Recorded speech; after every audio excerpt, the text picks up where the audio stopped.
Joint family system और जमहूरियत में एक बात यकसा है कि दोनों जहालत के साथ आगे नहीं चल सकते, क्योंकि जहालत जुर्म को जन्म देती है और जुर्म सब कुछ तबाह कर देता है। और इसकी एक मिसाल है मेहराब खान, जो अपने बाप के मकान पर कब्जा करना चाहता था, लेकिन हाथ में क्या आया, ये हथकड़ी।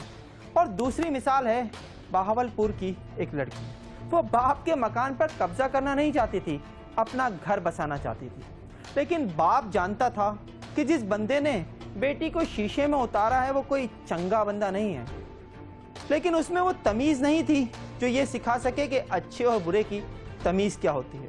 उसने सोचा कि डंडा चलेगा तो सब कुछ ठीक हो जाएगा, लेकिन हुआ क्या, उसके अपने गले पर छुरियां चल गईं।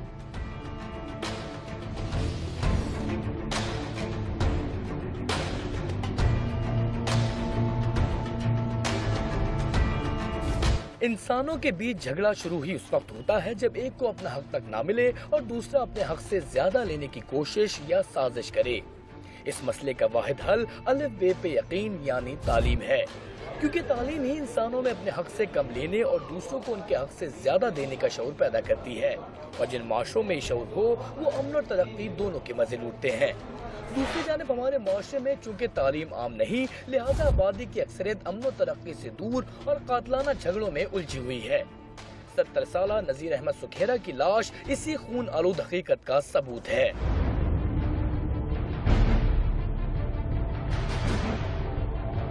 जी जमीन दे मेरी भतीजी के नाम जी 7.5 एकड़ जमीन थी, उस दलाले से जी उन्होंने मेरे भाई को कत्ल कर दिया। नजीर अहमद का ताल्लुक भावल नगर से था।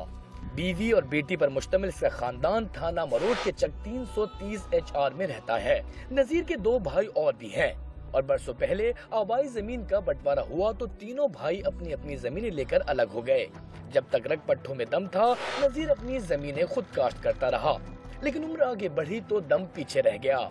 भाइयों के बरक्स नजीर का चूंकि कोई बेटा न था, लिहाजा उसे अपनी जमीन इस्माइल ढुड्डी नामी शख्स को ठेके पर देनी पड़ी। आगे चलकर पानी के मामले पर नजीर का अपने भाइयों के साथ तनाजा हो गया।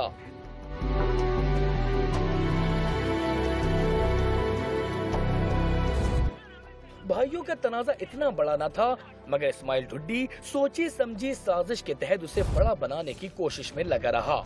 वो जानता था कि नजीर की जमीन उसकी बेटी नफीसा के नाम है, लिहाजा उसने मंसूबा बनाया कि पहले नजीर को भाइयों से लड़ाकर कमजोर किया जाए और उसके बाद नफीसा की शादी अपने बेटे अंसर ढुड्डी से करा के सारी जमीन हथिया ली जाए। उसके मुसलसल बहकाने पर नजीर उसके साथ DPO ऑफिस गया और दरख्वास्त जमा करा दी कि मुस्तकबिल में उसके साथ कोई गड़बड़ हो तो जिम्मेदार उसके भाई और भतीजे होंगे। असल गड़बड़ का एहसास नजीर को तब हुआ जब एक दिन उसकी बेटी ने इंकशाफ किया कि इस्माइल ढुड्डी ने उसका निकाह अंसर ढुड्डी से करा दिया है। वो इस मसले को नरमी और समझदारी से हल कर सकता था, मगर उसने अपनी रिवायती सख्ती से काम लिया। दरअसल उसकी माँ अपने शोहर से सख्त तंग थी, उससे सख्त तंग थी, उनको कमरे में बंद करके रखता था, बाहर नहीं जाने देता था। वो कहता था कि ना मैं दूसरे लोगों से राब्ता ना और ढुड्डी से तुम मत मिलो, लेकिन ढुड्डी के अंदरूना खाना उसका मोबाइल फोन पे राब्ता था। नजीर सुखेरा इस बात से बेखबर था कि उसकी बेटी मां बनने वाली है। उसकी सोच ये थी कि मामला ठंडा होते ही वो गांव के बड़ों को बीच में डालकर इस्माइल ढुड्डी और उसके बेटे से जान छुड़ा लेगा, मगर आगे जो कुछ हुआ वो उसके वहमो गुमान में भी न था। जब हम मौके पर पहुंचे तो बेटी और उसकी मां लाश के पास बैठी थी, कहने लगी कि रात को किसी पहर कोई शख्स इन्हें कत्ल कर गया, हमें इसके बारे में कोई इल्म नहीं है। लड़की ने कहा कि मेरे चचा और ताया और उनके बेटे ये काम कर सकते हैं। बाप के साथ उनकी जो है ना कानूनी जंग चल रही थी, पानी पे, जमीन पे, रकबे पे और रिश्ते नातों। पुलिस ने उर्सा के कहने पर मकतूल के भाई और भतीजों को हिरासत में ले तो लिया, मगर इब्तदाई पूछगछ के बाद इन्हें अंदाजा हो गया कि गिरफ्तार शुदगान का इस कत्ल से कोई ताल्लुक नहीं। तफ्तीशकारों ने नफीसा के मोबाइल फोन का डेटा निकलवाया तो कत्ल की रात एक मखसूस नंबर से नफीसा को 2 दर्जन से जायद कॉल्स की गयी। नंबर के बारे में मालूमात की गयी तो वो अंसर ढुड्डी के नाम रजिस्टर्ड निकला। इसके बाद पुलिस ने नफीसा पर दबाव डाला तो उसने सारी हकीकत उगल दी। साथ ही अंसर ढुड्डी, नफीसा और उसकी मां को गिरफ्तार कर लिया गया। कितने बजे? सर 1 का टाइम, 12 का टाइम, मतलब ایک دفعہ سے میں فون کیا تھا بارش سے پہلے ہاں بارش سے پہلے مطلب میں گیا ستا پہ ادھر پیر بننے پہ مطلب ان کی چھری نے پیر باندھ اس نے میرے ہاتھ چھرا جب چھرا پھر گیا تو ایک طرف کس نے باندھ دیا ان کی لڑکی نے پیر ان کی لڑکی نے میں چھرا تیز کرنے لگا ان جڑے نے پیر بنا لگی مطلب جب میں ایک چھرا پھیرتا ہے اس کے بعد طرف ہے یہ بتاؤ کہ تم نے اپنے باپ کو جو ہے مارا کیوں مارا؟ بھائی صاحب یہ میرے خامد کی غلطی ہے, میری غلطی نہیں ہے. میرا اتنا کی غلطی ہے جس وقت مینوں وہ کہندا پیا سی نا آکھدا پیا سی فون کرتے بھی میں کام کرن لگیا اس لیے میں اپنے ابو جی نو بتا دیندی دس دیندی. چاقو نہیں ہوا 2 چھرے ہیں سی اپنے ابو جی نے رکھے ہوئے سن اپنی لوڑ واسطے انہوں نے ویکھے ہوئے سن انہوں نے آتے مانگے تھے. ہاں جی میری امی جی نے آکھا تسا کی کرنے نے آکھا سانو چاہیے نے میں کٹ کے دے دیتے. پہلے سے یہ کب پلان بنایا تھا آپ نے, کب یہ تجویز بنائی تھی کہ بھی اس طرح باپ کو جو ہے وہ قتل کر؟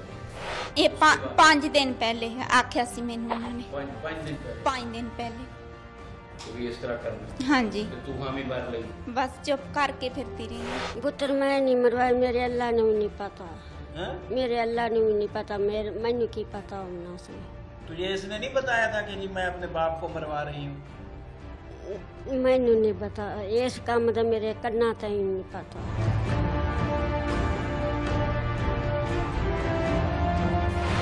انصر نے نفیسہ سے نکاح محبت کی وجہ سے نہیں کیا تھا بلکہ زمین ہتھیانے کے لیے کیا تھا. اس بات کو مقتول نذیر سکھیرا بھی سمجھتا تھا, لیکن اس نے اپنی بیٹی کو سمجھانے کے لیے جو طریقہ اختیار کیا وہ ٹھیک نہیں تھا.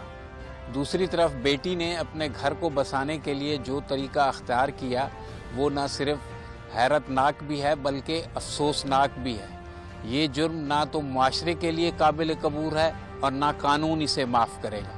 GOFIR کے لیے کیمرہ مین آصف کبیر کے ساتھ امین عباسی, چک 323 HR, مروٹ, بہاول نگر. جرم ہوتے رہیں گے اور آپ تک پہنچے گی ہر جرم کی فاسٹ انفارمیشن رپورٹ صرف GOFIR میں. جاننا چاہتے ہیں کہاں کیا جرم ہوا ہے تو دیکھتے رہیے GOFIR.